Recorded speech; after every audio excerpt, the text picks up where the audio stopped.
ကဲအင်္ဂါနေ့မနက်ကနေလာမဲ့ကျောင်းသားလူဦးရေအင်္ဂါကြာသပတေးတောက်ကြနော်ဗုဒ္ဓဟူးနေ့နားတယ်နော်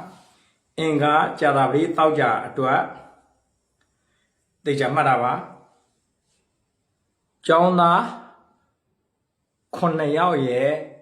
9ယောက်ရယ်5ယောက်ရယ်3ယောက်ရယ်အဲ့ဒါကို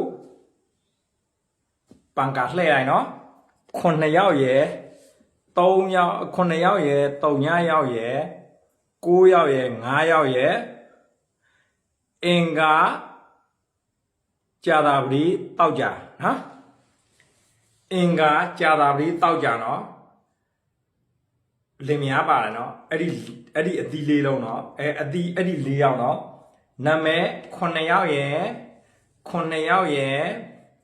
3ယောက်ရယ်9ယောက်ရယ်5ယောက်ရယ်အဲ့ဒါနော်အင်္ဂါကြာသပတေးတောက်ကြโอเคနော်โอเค